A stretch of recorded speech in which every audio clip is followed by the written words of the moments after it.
Howdy, y'all. Dick McGee here. I decided to change my name, change my country. I'm a born and bred American now, and we're going to talk about American shit. I don't know what the fuck I'm doing, guys. I don't know how to do intros. I don't know what this channel is. I'm so sorry. Let's jump straight into it. So, my name is actually Andy, and I'm here to give you guys and girls a little bit of peace, a little bit of happiness, a little bit of success, a little bit of money, fame, fortune, sexual intercourse, whatever you want. So, I did this video here and I talked about how sometimes our brains kind of actively fight peace and happiness. We see peace and happiness almost like a threat. We almost don't know what to do with it. It's kind of like that thing where you have a dog that's chasing like a car or something. It catches the car and then it doesn't know what to do with it. And it's like, wait, why was I chasing this? What do I do now? I caught the car. I don't know what to do. And so our brain can be the same with happiness and peace and success and people being nice to us and all of that. You know, we all walk around saying, I wish that I was more peaceful. I wish that I was happier. And then we get that thing, like we have the success or someone starts being nice to us or we meet someone who's just a lovely human being. And then our brains go, I don't trust this person. Why are they being so nice to me? And so we don't know what to do with niceness and happiness. So we are going to go through this comment together. From Luca off Hoffman, I can't even read your guys' and girls' usernames. You guys and girls have crazy usernames. All right, he says, or I assume it's a he, can empathize well with that. So he's talking about the video that I did. I antagonized and avoided, and I kind of still am, a girl in my friend circle that is kind of friendly and open towards everybody, including me. Yeah, you're not alone in that, my friend. Do you know how many people say, how come I can never have good friends? Or how come I can never meet a nice woman or a nice guy? And then you meet that person and you're like, I don't trust them. Why are they so nice to me? There's a TV show that I'm watching right now. It's called Ted Lasso. I'm into the second season. Absolutely love this show, by the way. Talking about this show, look at that handsome, beautiful gentleman. Actually, that's probably why I started this podcast with an American accent, because I've been watching Ted Lasso and that's how he talks. Anyway, in this show, I'm going to try not to spoil anything because I highly recommend this show. It's fucking amazing, especially for a lot of the stuff that we talk about love, kindness, compassion, being nice to other people, being fucking honest. So many of the characters in this show are honest, particularly late in the first season when they start talking about sex and dating. Like literally there are a couple of characters that have an honest conversation and the girl is literally like, look, are you seeing other girls? It's okay if you are, but please just tell me because I don't want to look like an idiot. And so they have this conversation. It's really, really, really, really, really good show for all the stuff that we talk about with sex, dating, relationships, honesty, kindness, being nice to people, asking for help when you need it, working through your emotions, all of that kind of shit. Anyway, the reason I bring this show up is because there is one character in particular, and actually there's two characters, I'm not going to spoil anything, who both keep wanting people to be nice to them. Like they want love, they want acceptance, they want friends, they want all of that stuff. But when people start being nice to them, and this main character guy here, Ted, he's just unbelievably kind and optimistic and nice and all of that. He has emotions, he has his down moments and all of that, but he's just like a very decent human being. Whenever he and other characters are nice to these other two characters don't trust it. Like literally they get paranoid and they're like, why are you being nice to me? Like, I don't get this. What head games are you playing? And it's like, there are no head games. That person is just nice and they like you. And that gets brought up in the show. Again, I highly fucking recommend this show because it's a really good deep dive into like human psychology, interpersonal relationships, honesty, compassion, all of that shit that we talk about on the channel. So yeah, I completely understand, Mr. Luca. Actually, I just realized your name is Luca Hoffman. That probably makes more sense. Mr. Luca, I understand that feeling of like not trusting people when they're treating you nice or not knowing what to do with it. I went through that myself. I went through this period of like anger towards women and complete distrust of them. And I met quite a few really lovely women that gave me the thing that I kept saying that I wanted, which was I want women to be nice to me. I want them to treat me well. They would do that. And then I'd be like, what's her angle? What is she trying to get from me? Why is she trying to screw me over? And it's like, maybe she's just fucking nice, dickhead. So I'll keep reading, brother. It's scary to me being treated nice than being ignored or disliked, since I have very little idea of what to do with it. Yeah. And it's like it makes you uncomfortable at first when someone's nice to you, or they give you a compliment, or they say, I really like you. And you're like, fuck you. I hate you. And then you run away and you're like, fuck you. I don't fucking weird. What kind of freak tells me that they like me? What kind of freak is nice to me? What kind of idiot would be grateful to me? That's weird. You're weird. You're so weird, bro. It's so awkward. Why are you being so awkward telling people how you feel about them? And so, yeah, I went through that myself too. I felt like it was weird if someone was nice to me. I felt physically uncomfortable if I got a compliment. And a lot of people feel like that, like literally physically uncomfortable. I would get awkward and kind of like rock back and forwards on one foot to the other. And I didn't know what to say. And I'd be like, thanks. And then I was like, am I supposed to give them a compliment back? You can if you want to. You don't have to. But I was just so fucking uncomfortable with it that I didn't know how to handle niceness and compliments. I thought that deep down, I thought that I deserved to be treated like shit. I didn't really like myself. I didn't really love myself. I felt a lot of guilt for how I was treating other people, which, Luca, maybe you feel like that too. We're going to talk about guilt a little bit later on with your comment. But yeah, I felt a lot of guilt for how I had treated other people and how I was treating myself. And so if someone was nice to me, I almost felt like they were wrong. And if they were like, you're a nice person, Andy, I'd be like, in my head, I'd be like, this guy's an idiot.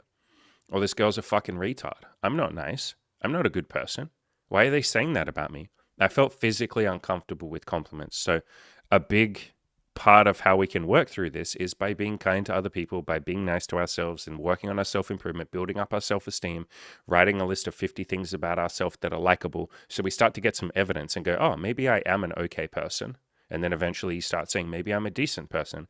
Then eventually you start saying, maybe I'm a kind, compassionate, loving person. Yeah, you know what? People are going to give me compliments. I'll give them one back. But that's a journey that we go on. There's a really good TV show, since I'm recommending TV shows to all of you, that I recommended in another video recently. This TV show here, My Name is Earl, and it's the cutest premise for a TV show. Basically, this guy feels very guilty with how he's lived his life. And so, yeah, he doesn't have anything nice in his life because anytime someone's nice to him, he's probably just going to reject it, isn't he? And so, he's committed crimes, he's been unkind to other people, he's just not really been a kind person, and he hasn't been a force for good in the world, in the universe. And he realizes, he has this epiphany. He's watching somebody on TV talk about karma and talking about, if you're kind to other people, they'll be nice to you. If you're a dick to other people, well, then they'll want to see you fail. And so he realizes, holy shit, my life sucks, and I can't think of a decent thing that I've ever done for anyone else. In fact, I can think of several hundred unkind things and crimes and all of that I've done towards other people. Maybe I'm going to write a list of all of this shit, and I'm going to go through and systematically make up for each one. Literally exactly the same as like the 12-step program in Alcoholics Anonymous. That's part of what they get you to do. It's part of the healing journey. It's like, look, I drink, or I'm addicted to porn or whatever it might be because I don't fucking like myself. And so the way that I deal with that is by running to self-medication and addictions and vices and all of that. And so what they do in the 12-step program is write a list of all the people that you might have hurt, including yourself, all the unkind things you've done, blah, blah, blah. And then you slowly go through and make amends for that. Maybe you apologize for the person. If they don't ever want to talk to you again, that's okay. You find a different way to forgive yourself for that. Maybe go and, I don't know, volunteer at a homeless shelter or something. But you basically start tipping the scales of karma towards yourself. And so that's what this TV show is. It's literally a TV show on like, if you've done something unkind, that's okay. But that's probably why your life sucks, because who wants to help the person that's not very nice? Nobody wants to see you win if you go around being unkind to people and holding grievances and seeing life as a battle and not being open and vulnerable and all of that. And that's okay if you like that. You don't have to feel guilt towards that. I was like that for most of my life. But this TV show is about going out there and spreading a bit of love and seeing how it comes back to you, and people start to want to see you win. And then Ted Lasso is a show about a guy who's already doing that, a guy who's already on that journey, like way past that journey. He's just a kind, compassionate, nice person. So he's already been through that journey. All right, I will continue reading. You say, I do not want to direct the latent fear, anger, pain, and there's some guilt in there and some jealousy and a bunch of other stuff in there, man. Like, I think you know that. It's a cocktail of emotions that are down inside you. And most of us have that. It's a little bit of a challenge to face that, isn't it? But that's where the healing is, my brother. I don't want to direct the latent fear, anger, pain within me at her, but the line between actually letting go, being open, positive, and curious, and faking it because you're needy for positive attention often seems blurry to me, especially in hindsight. Welcome to life, my brother. We are born in ignorance. What I mean by that is you're born and you don't even know how to not shit your pants. You literally just scream and cry, and that's all you can do. You don't know anything. There's probably nothing in your brain when you're first born. I don't know. I've never asked a baby. They can't really talk anyway. And so we're born in complete ignorance. Most of what we are doing, we are just winging it. I can never say that word. Winging it. How do you say wing? Like wing nights. Tuesday night is wing night down at the local bar. I can never say the word winging. Winging. That word. We're just making it up as we go, brother. No one gave us an instruction manual. People will say that there's an instruction manual. They'll call that the Bible, the Quran. They'll call that doing what your culture tells you to do. Maybe some guru on the internet will tell you that they have the instruction manual for your life. But no, they're just making that shit up too. And so we're all just telling stories. We're all making this shit up as we go, brother. And so accept that blurry line that you're talking about. Yeah, that's called being a human being. That's part of what this is. That's why I say, and we're going to talk about this in a second in your comment, give yourself permission to suck. You are born in complete and utter confusion and ignorance. That is what life is. That is what birth is. Your parents who birthed you have no fucking idea what they're doing either. They pretend that they do. Some of them are honest enough to say, I don't know what I'm doing. My parents were pretty honest enough. Okay, my mother was, and then more recently my father was. But when I was a kid, yeah, my mother made it pretty clear. She's like, I don't know how to be a mother. I'm just trying to do the best I can. And there's humility in that. Ironically, the way that you be the best parent or be a better parent or be a better lover or be a better boyfriend or be a better friend is by saying, I don't really know what I'm doing, but I'm trying to do my best and I'm here to learn. Like by being the student who sits up and is attentive and sits up in class and goes, oh, teach me life. I'm here to listen. That's how you be, ironically, the best at the thing. So by giving yourself permission to suck, you do a far better job than if you're trying so hard to pretend that you know what you're doing. So the fact that you here, brother, said sometimes this line feels blurry to me and I don't really know how to, like, I don't know what I'm doing. Bro, amazing. Look at that humility. That's so fucking beautiful. Now, what you could do, and you've already done it by asking me, but start asking people. Like, literally. Like, you could have an open conversation with this girl if you want to and be like, look, I mean, just fucking copy paste the comment. Just show her the comment. Show her this video. I mean, brother, when this video goes out, why don't you just show her this video and be like, hey, this guy's talking about me and I've held some like, would you mind watching this video? Go away and watch it without me there. I do not want to be there. But you're a really nice person, and sometimes I feel these feelings towards you when you've done nothing. Would you mind watching this video? And then maybe she'll watch through this video. If she's watching right now, hello, I promise, if he's gotten you to watch this video and you are the woman right now who he's talking about, I promise it's not personal. He's got some emotions inside himself, which basically every human being does. He doesn't hate you. You haven't done anything. You sound like a very kind person. Hello. I try and be a kind person too. It's nice to meet you. But yeah, he's got some emotions. And isn't it beautiful that he can be this honest with you? And brother, I'm talking about you now, Luca. If you don't show her this video, that's cool too, brother. But you could talk to a friend about this or talk to her about it and be like, yo, look, I'll be honest. This is going to sound fucking weird, but sometimes, I don't know, you're so nice. Like, why? I don't know how to handle your niceness. And she'll be like, you don't have to handle my niceness at all. You could even have a conversation with her and be like, why are you nice to everybody? And she'll probably tell you a pretty fucking simple answer, the same answer that I give, because it feels good. And you'll be like, yeah, but like, why do you do it? And you're like, because it's nice. I don't know. It feels good. Yeah, but there must be a deeper reason. Okay, the deeper reason is because I fucking choose to. I like feeling nice, so I choose to feel nice. It doesn't feel good when I'm unkind to other people or I hold on to grievances or I judge them or any of that. That doesn't feel good, so I just don't do that. And you're like, no, there must be some like deeper reason to it. It's got to be deeper than that. It's like, no, it just feels good. That's it. Maybe she has some deeper reason. I don't know. But for me, the reason I sit here and try and help all of you and spread a bit of love, you know, there's a billion things that I could be doing that would make me way more money than this shit. I'm very grateful for how much money I make, by the way. But I could be a millionaire if I wanted to. But the reason that I sit here and do all of this shit is because it feels good. Like, it's just literally that. Andy, why have you done 1,600 pieces of free content to help people? Because it feels nice. Yeah, but that's a lot of work, brother. You've been doing that for 5 years. You're working for 8 hours a day minimum, 6 days a week. basically nonstop for the last fucking 5 years, yeah, it feels nice. Yeah, but like, why are you nice to everyone in your content? I don't know. It feels good. Yeah, but like, how come you're not a dick? I try not to be a dick to you guys and girls. Why do you try not to be a dick? I don't know. That doesn't feel good. Yeah, but surely there's some deeper purpose to it. Call that deeper purpose whatever you want, label it whatever you want, but it just doesn't feel good. So, yeah, you could sit her down, bro, and just ask her, be like, how come you're so nice to people? Like, why? And then she'll tell you some reasons, and you go, oh, those reasons sound kind of cool. Maybe I want to start being a little nicer to people or a little more open. You could ask her, like, how come you're so vulnerable? Like, aren't you scared of being hurt? And she'll probably tell you the truth and be like, yeah, of course I am.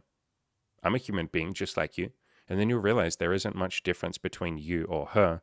She's just someone that's decided to be, or maybe she always was, I don't know. But she's someone that's nice to people. There's no big gap between her and you. You think that there is right now. We often look at niceness and kindness and compassion and honesty as these things that are like a million miles away. Like there's like a Grand Canyon between us and them. You know, like I could never be a kind person. I could never be a vulnerable person. I could never just tell the truth instead of having all these pickup lines and these smooth lines and all of that shit. I couldn't do that. It's like, it really is, you're not that far away from being able to do it. Like, honestly, like for the vast majority of my coaching clients, they come to me utterly terrified to be honest. Like, there's like 7 people in the coaching group right now that we are literally just working on them being more honest and upfront, either before a date or on a date, like honest with everything. There's like 7 guys in there right now that are just fucking killing it with their honesty. And all of them thought, I can't do this honesty thing. In fact, at the start, they couldn't. I mean, like they were capable of it, but if I told them just go be honest, they would have been like, I fucking can't do that, dude. Like, it takes a little bit, but they only took about, I don't know, like a month, maybe 7 weeks for all of them to get really good at honesty. They're all really fucking good at honesty now. Like, these are guys that a woman will, end a date with them or break up with them or whatever. And they're now texting and going like, hey, that's beautiful. I love that you're doing what you want, but I'd really love some feedback. I'm on a mission to improve myself. Is there anything you think I could do better next time? Or is there anything I could improve? Like, that would mean a lot to me. And these girls are going, okay, I love that. Sure. Like, maybe, with this, you could relax a little bit and maybe do that. Or maybe you could ask a few more questions about me. I think that would be nice. But, to be clear, you did a good job. I'm not seeing you again because you did something wrong. I just wasn't feeling a spark. But sure, I love that you asked for feedback. And they're like, wow. And they're taking that feedback really well. And these are guys that are going on dates and they're sitting there in their own head and they're afraid of fucking up. And then they're just saying, hey, can I be real with you for a second? And the girl's like, yeah, what's up? And they're like, I'm really nervous right now. I'm sitting here in my own head, overthinking everything. Do you ever overthink things? And she's like, yeah, I'm literally sitting here right now overthinking this whole date too. And then the guys are like, whoa, really? I thought you were like relaxed and because you're so pretty, you're just like, you look cool. You look like you know what you're doing. And she's like, no, I'm so fucking nervous right now. I don't know what I'm doing. I'm trying to impress you. And then the guys are like, whoa, do you want to like stop trying to impress each other and just hang out? And the girl's like, I would like that so much. Please, can we do that? And the guys are like, okay, sure, let's do that. So that's like deep fucking vulnerability. And these guys, there's like 4 of them now that have just been honest about what they want. So they're on the date.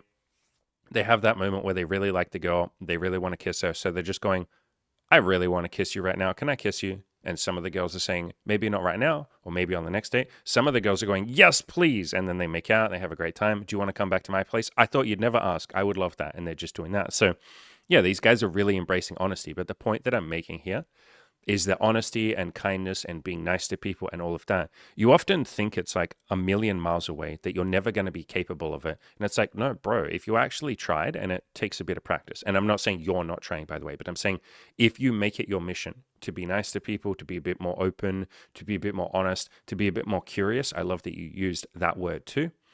If you're a little bit more curious and open and honest, it really only takes like, I don't know, a month or two before you start seeing some huge wins. Like, you have that one moment where you're honest with someone and they're honest back to you and you're like, holy fuck, I'm no longer stuck up here in my own head. I now get to engage with them. I'm now being present with them. They can be honest with me. Now we can solve this thing. Like, if I'm sitting there on a date nervous, why wouldn't I want the person who's sitting across from me to help me, or sitting next to me to help me? 2 heads are better than one. Chances are she's nervous too. Why don't we work on this nervousness thing together? Why are we seeing each other as the enemy? And so you have that beautiful reinforcement of, the one or two times you decide to be a little more open, a little more honest, a little less judgmental, hold on to grievances a little bit less, and something beautiful happens. And then you start to get that positive reinforcement. Because when you haven't been very honest with people, or you haven't been super nice to people, or you haven't been open minded and positive and all of that, you haven't seen the feedback of it. And I can sit here as a beautiful, bald gentleman. Look at that beautiful bald head. Feels really nice. If none of you have ever like shaved your head, or any of you women, if you've never dated a bald guy, feels really nice. It's like really smooth. Ooh, look at that. Anyway, if you haven't tried honesty and all of that, I can sit here as a beautiful, bald gentleman and I can tell you how wonderful honesty is, how great your life will be if you can just practice a little bit more positivity, curiosity, open mindedness, non judgmentalism. But you don't fucking believe me. Or maybe you like believe me in theory and you're like, yeah, that's easy for him. It's easy for this Ted Lasso character. It's easy for this My Name is Earl guy. And by the way, in case you couldn't figure it out, his name is Earl. It's easier for this Earl guy. But it's hard for me to be open and honest because I haven't had that positive feedback. And that's literally all it is. You don't have any proof that what I'm saying and what all these other TV shows say and what everyone, fucking, I don't know if any of you are religious, but like Jesus in the Bible talk about love and compassion and forgiving your neighbor and all of that shit. Or Byron Katie or David Hawkins or You Can't Afford the Luxury of a Negative Thought, which I see later on is a book that you mention. Any of these people all talk about like kindness and compassion and love and all of that. And I talk about it, but you don't have any proof that it will work for you. You just see it as this sort of woo-woo hippie shit that you're like, yeah, I understand on some level that there's some sort of karma. And by karma, when I use the word karma, because I used to hate the word karma, I was like, that's hippie woo-woo spiritual bullshit. No, karma just means there's fucking consequences to your actions. If you go around being a prick to everybody, yeah, some people are going to want to see you fail. If you go around being fucking nice to people, yeah, some people will take that niceness for granted. But quite a lot of people will be like, damn, this dude is like a solid dude. I'm going to be loyal to him. I want to help him. I want to see him win. Like, karma literally just means consequences for actions. Like, that's it. And it's not a punishment thing. Sometimes people take that as a punishment. Like, oh, okay, so you're saying if I go around being a dick, people will punish me. Sometimes, sure. But it's less crazy than that. It's just if you're not nice to people, people don't really want to be around you. They might not punish you, but you won't have anything beautiful in your life, or you'll have a limited amount of it because people don't want to be around the person that's not nice. So all of this is me saying, my brother, I understand that sometimes it can be hard to understand that line between letting go, being open, positive, curious versus faking it. At the start, brother, just fake it if you need to. And I obviously talk about honesty and not faking things. But what I mean by that is, let me rephrase that sentence. Try it. So maybe don't worry about faking it, but try it. It might feel fake. That's what I'm getting at. It might feel like a shirt that you put on that doesn't fit you properly. And you're like, this garment doesn't fit me. This feels weird. I don't like how this feels. I feel uncomfortable. That's okay. Just do little baby steps of honesty and positivity and curiosity. You don't have to just go on a date and be like, everything in my life sucks and I don't know what I'm doing and I'm so terrified and oh my God, like you don't have to emotionally dump, although you might at the start. Sometimes people do. I was a little clumsy with my honesty too at the start, but just start with a little baby step. Like with this girl that you're talking about, just be like, hey, can I be real with you for a second? She's like, yeah, what's up? And you're like, okay, this is going to sound like kind of weird or crazy or some shit. And it's not crazy, but you can say that if it helps you say the thing. This might be weird and crazy, but like sometimes when you're nice to me, I don't know what to do with it.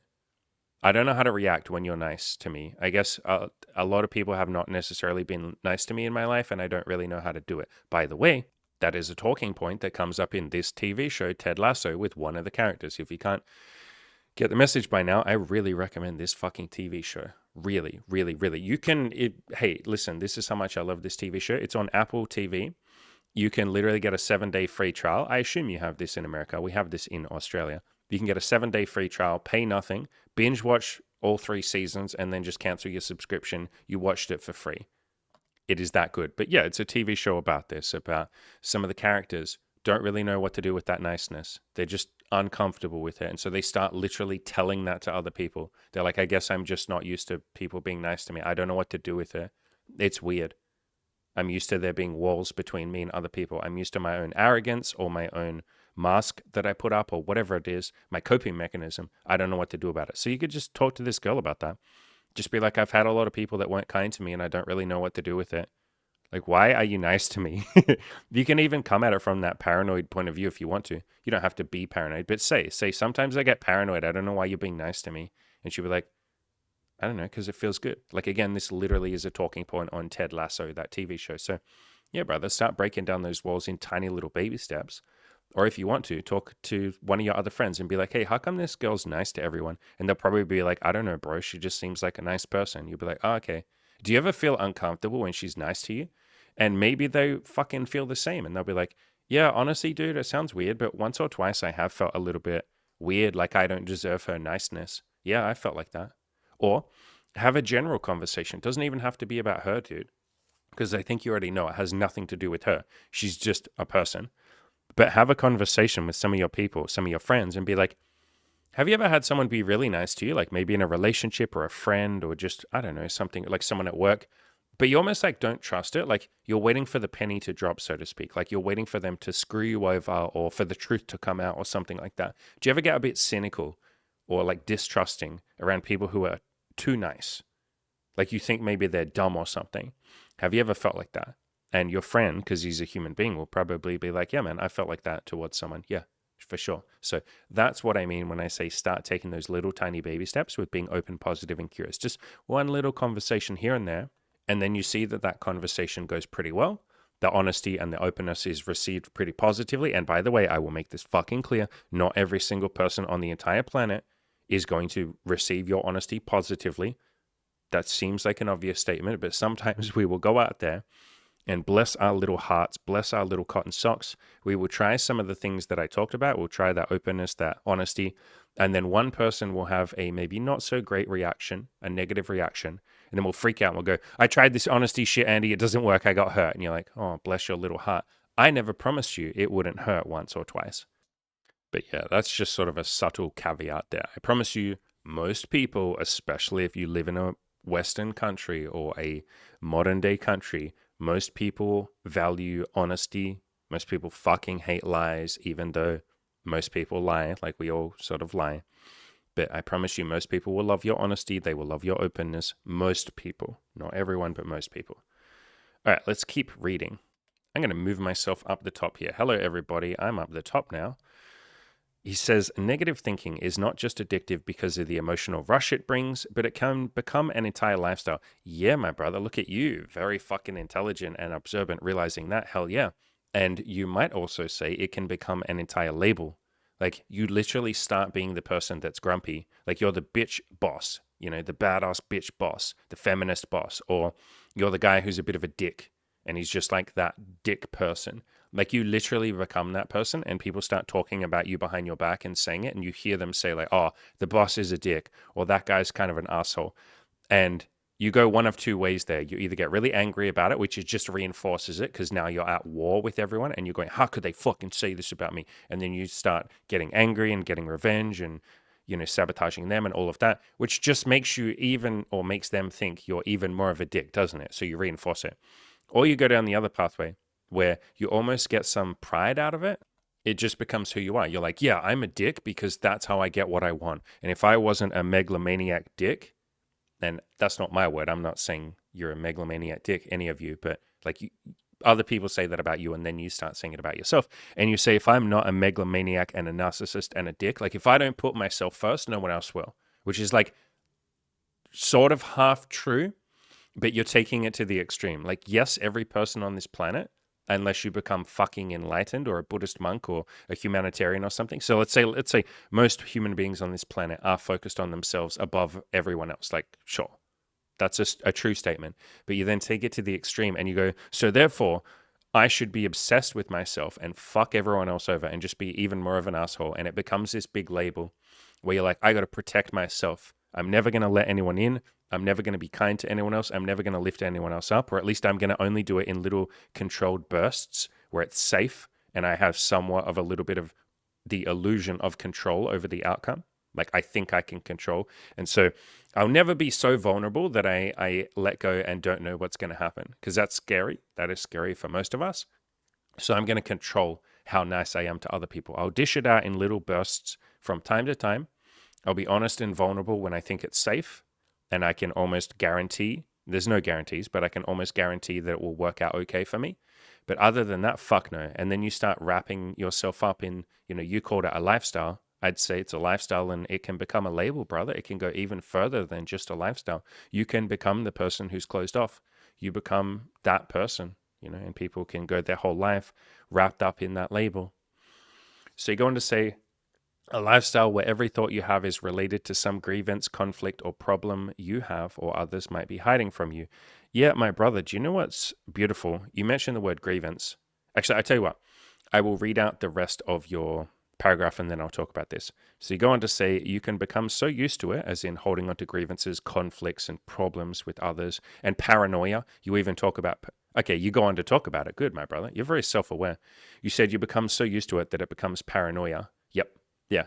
Yeah. You start inventing problems and conflict and shit. You start being worried about it. Because now you're trying to predict and control the future, which we call paranoia. Anytime any of you find yourself spending a lot of time in the future or the past, that is the world of illusions. That is paranoia. That is false. It's literally not a reality. The future hasn't happened yet. And the past, you fucking never view the past through like open, honest eyes. Anyway, you paint it with a brush of like the past sucks or that was awful. You tell a story about it. You either say the past was amazing, it was so good, this event was so good.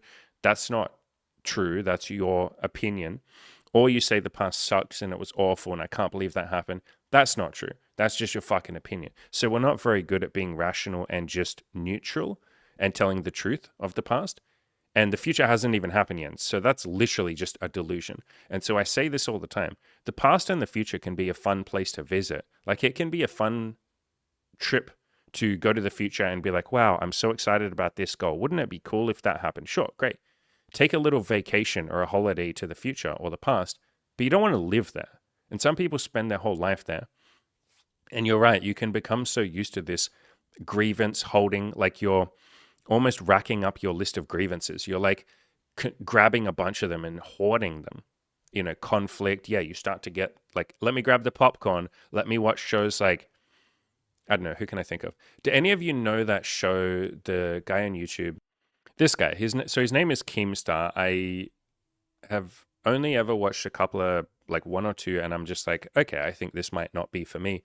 But his channel is literally called Drama Alert, and I think he doesn't really do his channel much anymore. I think he's sort of like stopped making videos, but like the whole point of his channel was to just like talk about drama and all of that sort of stuff. And it wasn't very positive, as I'm sure you can imagine. It's literally called Drama Alert. And so with that, there was sort of like a big focus on conflict and drama and problems and grievances. And yeah, you start to then almost become paranoid because you're now trying to predict future problems or future grievances or future conflicts. So visit the past or the future a little bit if you want to, but I wouldn't live there. So yeah, you go on to say you can become so used to all this that not being paranoid and negative seems like trying to cut off your gut feeling and intuition, which is hilarious because you literally become paranoid and you're literally delusional. Like literally it's like a psychotic break. Like a lot of people, let's just say most people who walk around with worry and anxiety, you're not that much different. I'm going to say this in a kind way. I don't want this to sound accusatory, but like that isn't much different from the people who sit in a psych ward because they have paranoid delusions. Like the difference between being anxious and worried all the time and being in a psych ward, like being sectioned in a psych ward because you're literally delusional and not living in the real world, those two things are a lot closer than you might think. Like really, they're not that far away. If you're walking around paranoid of like, this person's out to get me, women are trying to fuck me over, men are, the patriarchy. If you're walking around seriously believing in a patriarchy, that is not that different. That's just basically the same thing as being in a psych ward because you're believing that like men in the sky are trying to kill you or something, or the government's out to get you. Like it's literally no different. It's literally as paranoid. If you're a man who's walking around going, women are all trying to fuck me over and women never say what they mean and women are disloyal and all of that, That's as paranoid. That's equally as paranoid. And I used to be that paranoid. I literally used to be living in that world of delusion where like everyone's out to get me. It's like, no, motherfucker, you're really not that special. Like you're just not. Yes, some people might be trying to screw you over. There are a lot of people that want you to win. I am one of them. There are a lot of people that want to see you happy. There are a lot of people that want you to have a great life. You're ignoring all of them. And Luca, I'm not talking to you personally right now. I'm just speaking in general. We ignore all of those people that are trying to help us, and we only focus on the one or two that might have gotten into some conflict or problems with us, and then we start inventing. We start inventing conflict. We start inventing problems. We start making them happen because when you walk around assuming the worst of people and sometimes even saying that to them or just acting like that, some of those people will be like, fuck you. Why are you acting like I'm a bad person? Why are you acting like I've done something to you? I haven't done jack shit to you. You know what? Fuck you. And now you do get into a conflict and it turns out you were correct, but you were the one that made that happen. You did that. When we hold on to grievances and judgments and all of that and treat other people unkindly, even just in our fucking mind, it then comes out in our body language. It comes out in the way that we treat them. It comes out as much in what we do as what we don't do. You know, we don't act kindly to them. We don't hold the door open for them. We don't treat them with an open mind. We prejudge them before they've even said anything. We take what they say and spin it in the most negative, unkind light that we possibly can. And yeah, some of those people then snap back or start treating us the same way, or they at least become cold to us, or they walk away, or they leave us, or they go, fuck this, I'm going to block this person. And then we go, see, they blocked me. Like I have literally, this is fucking hilarious, but I have literally had people say very unkind things to me. I'm a content creator, so that probably wouldn't surprise you. And what I do and what Cam now does, because he runs my comment section now, my channel, I guess, is we just mute the person. You just click a little button, you never see that person ever again. So they're not blocked, they can still comment. It's just that I will never see their comment and neither will any of you. So they're just muted. They're just hidden from all of us, like shadow banned, I guess. And so I have had people email me with a long fucking diatribe of like anger and hate because I muted them. And so in their mind, they're like, this Andy guy caused conflict with me. This Andy guy attacked me. Some of them even talk like that. And I've seen other content creators with big YouTube channels do videos on that. They're like, it's wild, bro. Like people will send you fucking hate and then you'll block them on Twitter or something because they're literally telling you that you're a piece of shit and you don't know what you're talking about and you should fucking die. And so you're like, well, I don't want that in my psyche. So you block them. Then they make a new account and DM you and be like, oh, you can't handle my fucking words, can you, you piece of shit? Like, so you're just going to go around blocking people, bro. Like, fuck you, man. You think you're better than me and all of this shit. And you're like, holy shit. Like, you attacked me. I guess you attacked yourself and then you lashed that out at me. Then I blocked you. Then you took that as another attack. Like, you thought I was attacking you. You literally thought I'm the one that attacked you. When you attacked me, I blocked you and then you attacked me again. That's literally the statement of what's happened. I had a girl many years ago, the same sort of thing. She had said some, I'll phrase it like this. She wasn't necessarily in the best mental health. I think that's a kind way of saying it. And so I said to her, hey, you know, no hard feelings, but I don't think this is what I'm looking for. Good luck. And then I unmatched her on Tinder, which is what people do when you're not interested in someone. You just unmatch them, right? And then like a year later, we happen to match again. And she writes this big long thing of like, you piece of shit, like you unmatched me. I can't believe you did that. What? And now you're going to match with me again, like you fucking asshole. And I was just like, wait, who are you? Like, what? What is this? Like, what's happening? I don't know why I'm being yelled at. I just, what? And then she's explaining like, you fucking unmatched me. You said like, I'm not what you're looking for. And then you unmatched me, blah, blah, blah. And it's like, what was I supposed to, what do you want me to do? What, waste your fucking time? What, am I supposed to just leave you in my list of people that I'm not interested in talking to? Then you'd be mad at me for not replying to you. What the fuck am I supposed to do? And so the point that I'm getting to is that if you have this sort of paranoid, you become so wrapped up in this lifestyle, like you said, of negative thinking, you start to see everyone as the fucking enemy and you will attack people or be paranoid about people. And then they will rightly, it's not right, I guess. They will do what they want to do, which is walk away. They will leave you. They will block you. They will say, hey, I'm so sorry. I'm not interested in this, but I love you. I hope you have a beautiful day. And then you'll go, this motherfucker's attacking me again. I went through this period over the last maybe year where I spent a lot of time and a lot of effort and tried to put a lot of love into replying to negative YouTube comments. Like I thought, okay, what happens if I try really hard to help this person or just be nice to them? Sometimes they don't want help. They might not need help. But if they're telling me to kill myself, they're probably not in a good place. Or if they're telling me I'm a stupid piece of shit and they hope my girlfriend breaks up with me, they're probably not happy, right? Like that's a fair fucking statement. And so I put all this effort and this time and this love and all of that into trying to help or be kind to people. And do you know how many of them acted like I had attacked them?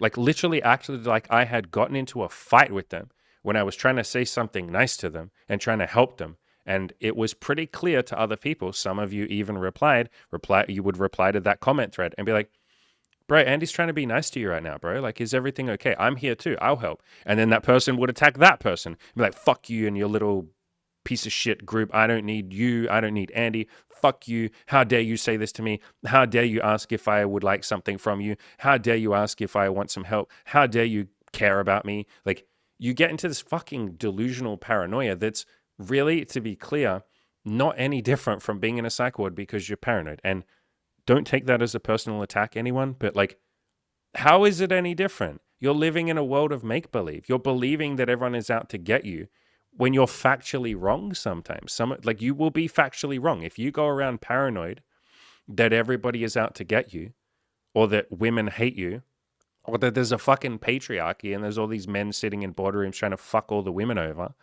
No, they're sitting in the boardrooms just trying to make more money and get more power and all of that, which, yeah, say whatever you want about that, but they're not out to get you. They don't fucking know you. You're just some random woman and I'm just some random dude. They don't know us. They're not out to fuck us over personally. It's not a conspiracy.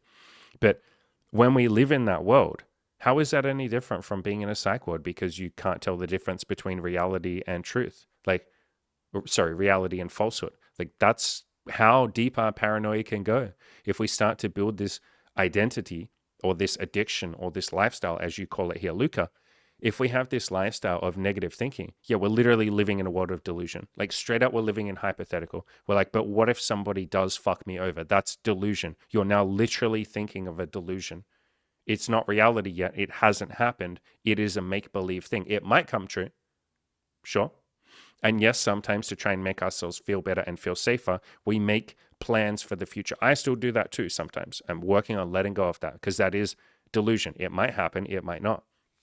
And so we cling very tightly to our plans and we need to know what's going to happen in the future. And I have to control everything and all of that. And that can eventually devolve into paranoia to the point where, yeah, like we're literally going around just assuming everyone's out to get us or assuming a bunch of people are out to get us.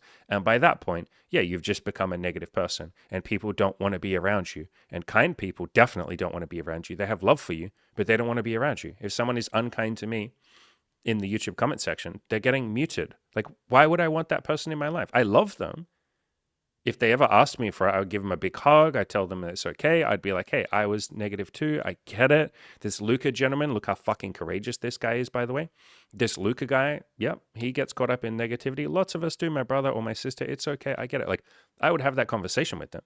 But I'm certainly not going to invite that person into my home until that moment where they realize, holy shit, I've been living in the world of paranoia and delusion. And again, we have nothing but love and compassion in our hearts for those people. That was me for so many years. That's why I was depressed and suicidal, for fuck's sakes. I literally believed that everyone in the world hated me, that I was a piece of shit. I would go outside and literally be so paranoid that I just assumed everyone else was judging me because I was judging me. Like literally, I would walk around outside and assume that everyone was looking at me and talking about me. I'd hear like a husband and a wife talking in the grocery store, and I'd be like, they're probably talking about me. They're probably thinking how much of a piece of shit I look like. They probably actually think that I'm a fucking loser. They probably hate me. And it's like, bro, they didn't even notice you. Like, you're just some fucking dude standing at the other end of the grocery aisle. Like, they're not talking about you, bro. They're saying, what should we have for dinner? Do you want to get some more pasta? Oh, no, we have pasta at home, honey. Like, their conversation is fucking boring as shit. But I used to think that I was the center of the world because I was fucking paranoid. That's why I went to prison. That's why I went to therapy and all of that. That's why I was suicidal. That's why I tried to, yeah, we'll leave all of that out. But I've talked about that in separate videos. So that part of my life was from paranoia. It just kept building up from this negative thinking and stuff like that. So that's where that can go, my brother. So yeah, I understand that you're sort of feeling like, fuck, man, I'm so used to this negative thinking that if I let go of even just the tiniest bit of paranoia and negative thinking, it would be like I'm losing something. It would be losing that protection And it's like, yeah, brother, like that's what this is. That's why I say take a little baby step. You don't have to just let go of all your negative thinking. You just slowly trying a little bit of positive thinking or a little bit of openness or a little bit of having a conversation with someone and being real with them. You're just seeing how that feels. So you don't have to get rid of your negative thinking. In fact, you don't. That's not how this works. Any fucking therapist will tell you that. If you look up something called cognitive behavior therapy, which is one of the main tools that a hell of a lot of therapists will use. Like they will basically teach you cognitive behavior therapy. And if any of you go to a therapist, by the way, I would highly recommend you take a very proactive view of your therapy. Like take a proactive role in your therapy. Like literally go to your therapist and be like, hey, listen, I saw this beautiful bald gentleman on the internet called Andy Wells, and he talked about cognitive behavior therapy. Can you teach me how it works? And because they're a therapist, they'll be like, fuck yeah, that's basically what I was going to do with you anyway. Like I was going to listen to you, but then I was going to help you rewrite the stories that you tell about your life. And that's all cognitive behavior therapy is. And so part of cognitive behavior therapy is it's not so much that it gets you to stop being negative. It's like if I tell you right now, stop being negative, stop being negative, stop being negative, stop being negative, that's just going to reinforce it. Like what we resist persists. That's a quote from, I believe, Carl Jung, who was like a famous psychologist, either him or Sigmund Freud, one of those two. And so if I tell you right now, don't think of a pink elephant, like all of you close your eyes right now. Don't think of a pink elephant. I don't want you to think of a pink elephant. Don't think about his big pink trunk. I don't want you to think about his big pink ass and his 4 pink legs. Stop thinking about that pink elephant. I don't want you to be thinking about the pink elephant. Look how pink he is. He's like a neon pink elephant. He's just walking around there in the jungle. Everyone can see him because he's so bright and pink. Stop thinking about that pink elephant. I don't want you to think about that pink elephant. Okay, I need you to not do that. You all just imagined a pink elephant. I did. It was very neon. He was walking through the jungle, super bright pink elephant. So saying don't think about something doesn't fucking work. Saying stop being negative just makes you be more negative. And so if I really wanted you to stop thinking about a pink elephant, I would say think of a blue giraffe.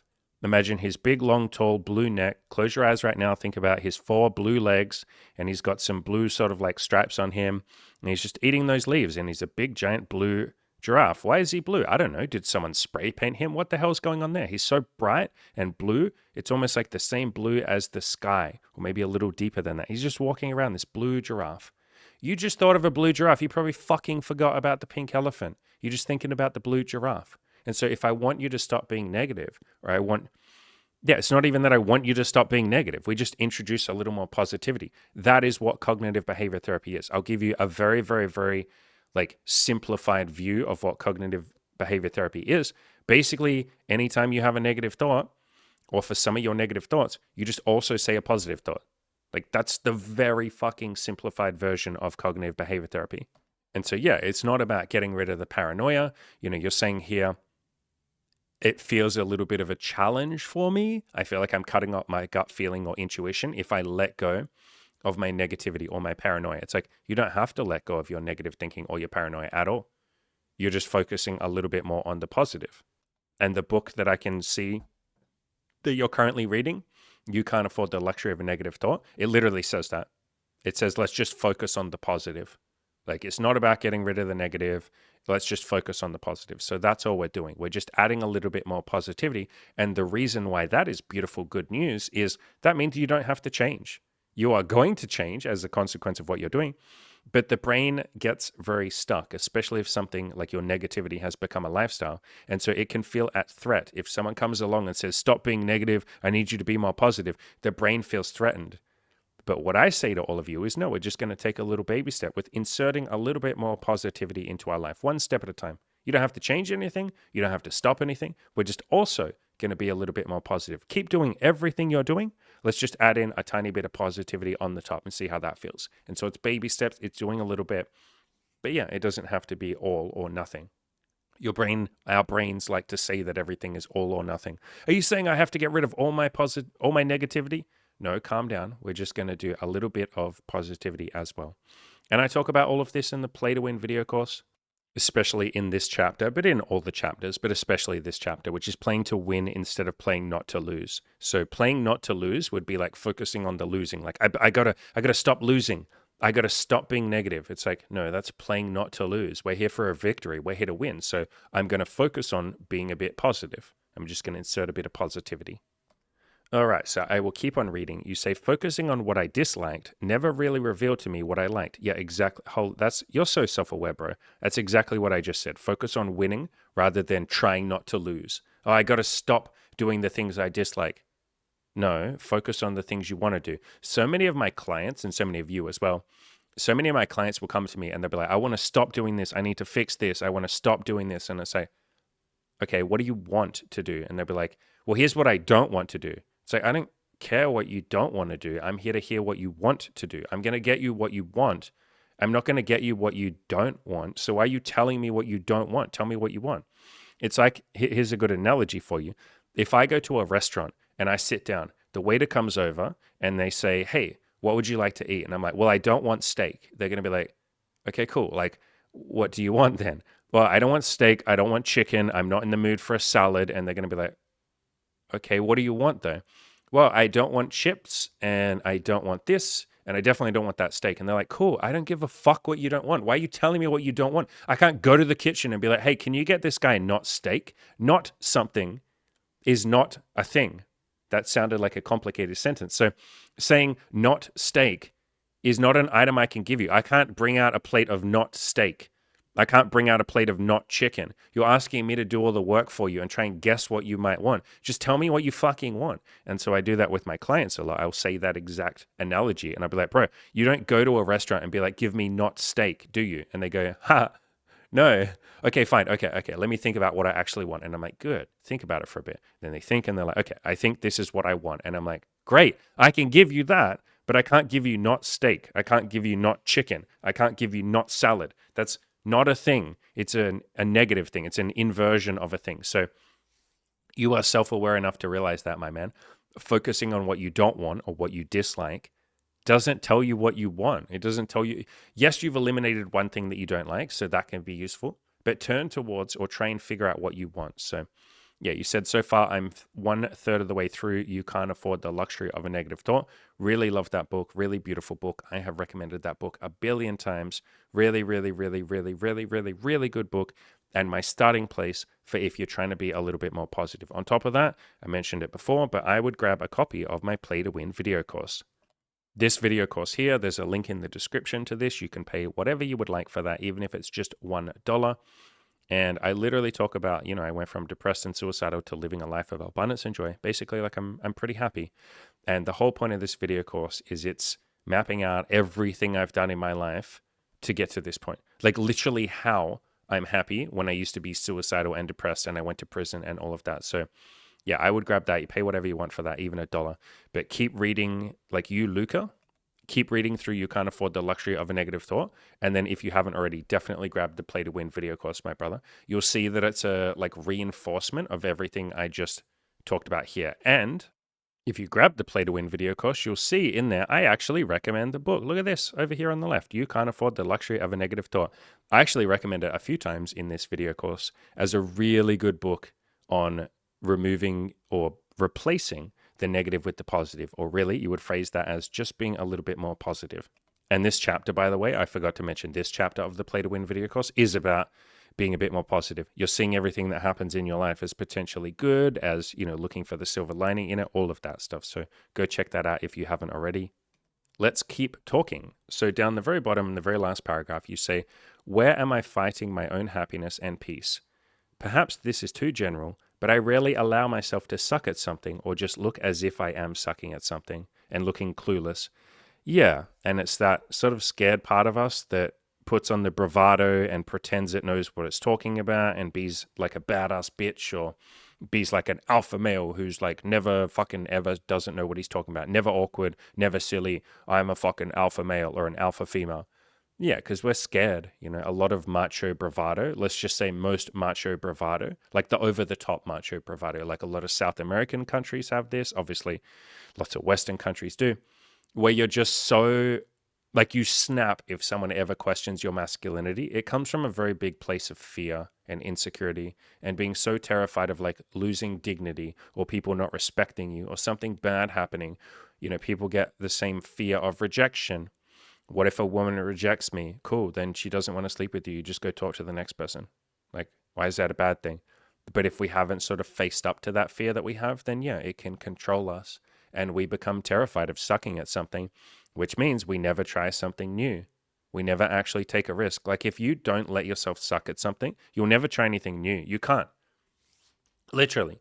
Because the way that we get good at something is by sucking at the start. There is very little that any of us are naturally good at to start with.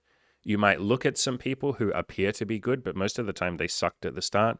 There are some freak athletes out there who are just naturally born really good, but even then, that's not true. That is literally a false statement. You know, even if you pick someone like Michael Jordan, who, by the way, worked really hard to get as good as he was and failed a billion times and literally talks about that a lot. But if you look at someone like that and you're like, yeah, but he's like naturally talented and he has talent. It's like, oh, okay, so he could just dunk hoops and all of that shit when he was a baby, could he? And you're like, well, no, he couldn't walk when he was a baby. Yeah, that's the fucking point. He fucking sucked at using his body or walking when he was young. When he was a baby, he couldn't walk. When he was a toddler, he figured out how by falling over a billion times by fucking sucking. Imagine if you'd videoed that footage and then been like, look at this, Michael Jordan sucks. Michael Jordan can't even walk. Oh my God, I can't believe there was a time Michael Jordan couldn't even fucking walk. Yeah, that's how we all go through life. We fucking suck. At the start, you can't even talk. You can't even not shit your pants when you're a baby. You are born shitting your fucking pants. That's wild. We suck at everything at the start and then we eventually get good. There is no such thing as talent. Like, that might sound like a funny statement. There's no such thing as being born with talent. Like, you're born sucking at everything. You're born sucking at everything. And then you slowly get better. It might look like talent. Someone might have a propensity to learn really quickly. And that is what we call talent. But they still sucked before they ever tried it. And so we suck at everything and then we slowly get better. And some of us are very quick at learning and it looks like talent. So you have that fear of looking like you suck at something or looking clueless, but that's just called humility, my friend. That's called being a human being. Avoidance is easier than confrontation and its aftermath. Yeah, and I would reframe the word confrontation and I would just say improving. Like, it doesn't have to be a confrontation. There doesn't have to be an aftermath. It's just two people talking, or it's me sucking at something and slowly getting better. I know that right now your mind probably treats it as a confrontation, and then the fallout, the aftermath, and rejection. Oh my God, I'm getting rejected. Like, we have these big, scary words for things, don't we? And then we freak ourselves out with the word. It's like the word boogeyman or something.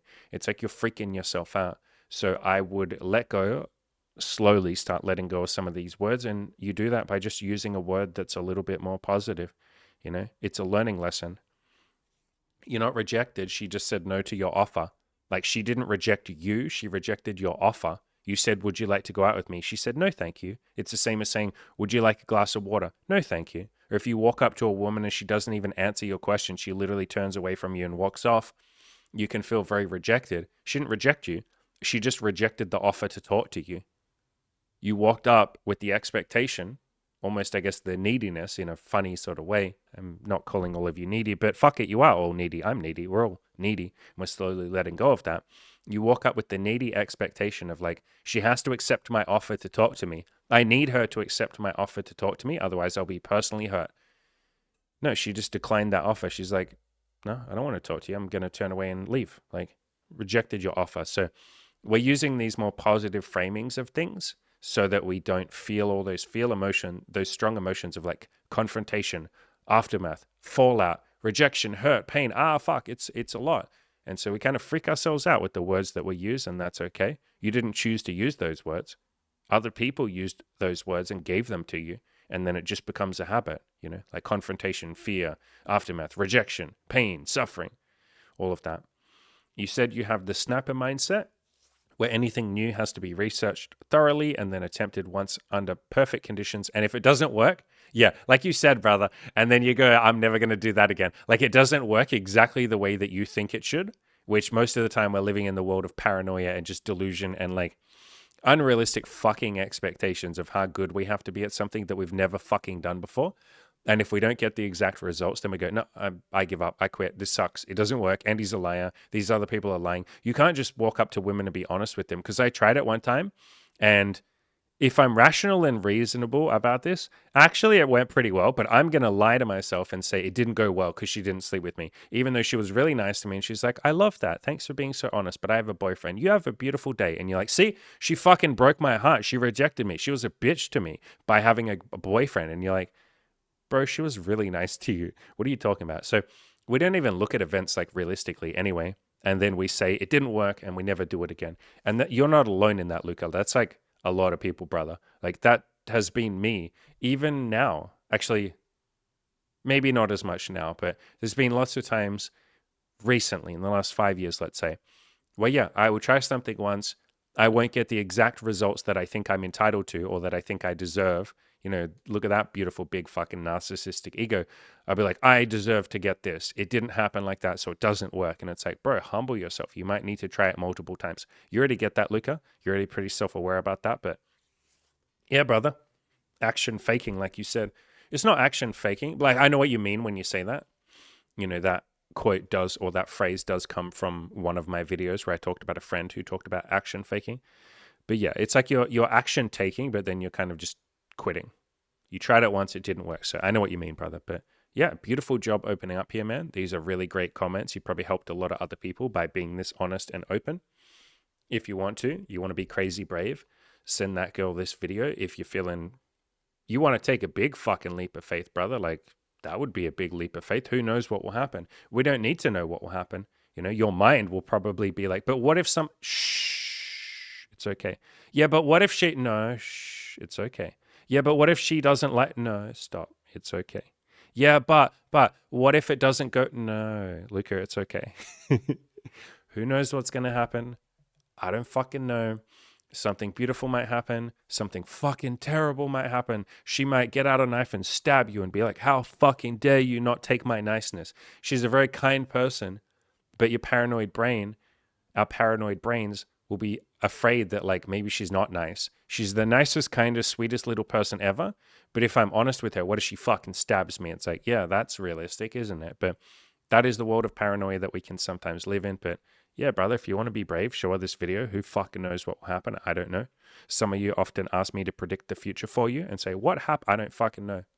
But what if I do that? I don't know. But what if I try this and it doesn't? I don't fucking know. How am I supposed to know? I'm not God. I don't have a crystal ball. I can't tell you what will happen. Who fucking knows? But a mindset that's helped me a lot is this. I have no expectations, only curiosity. So be a little more curious. You know, there's a really good quote from a guy called Walt Whitman, which is don't be judgmental, be curious. You know, just fuck around and find out, see what happens. Go take a risk. Go try being honest with someone. I say that to all of you. You know, Luca's been very fucking brave here by being this honest. This was his leap of faith. Why don't some of you try taking a leap of faith? You're very welcome to leave a comment in my comment section and open up about something you've been struggling with, and who knows, maybe I'll do a video on it like this and give you a bit of free coaching, a bit of free love, a bit of all that stuff. You're very welcome to try being honest with the opposite sex if you're into that, or the same fucking sex if you're into that. You know, go try just telling them a little bit of the contents of your heart or what's in your mind. If you're on a date with a woman, instead of needing all the perfect fucking smooth moves and all that bullshit, why don't you try just being like, yo, I'll be real with you. I think you're really pretty. I kind of want to kiss you. Can I kiss you? And she'll either say fucking yes or no. If she says no, you go, that's cool. Do you want to kiss later? Do you want to see how you feel? Like, are you feeling the chemistry? Is it just that you want to wait a bit? Or like, what are you feeling? What do you want? Basically, what do you want? You know, that's what I wanted. You said no, fair enough. What would you like? And then she goes, wow, that's amazing of you to ask that. Guys don't fucking ask that, you know? I think what I would like is to sit here for another half an hour and then see how we feel about kissing. And you're like, I love that. Thank you for being honest with me. And she's like, wow, what the fuck? Like, this is cool. Wouldn't have to sit there fucking guessing and mind reading. We can just talk. So you're welcome to take that leap of faith.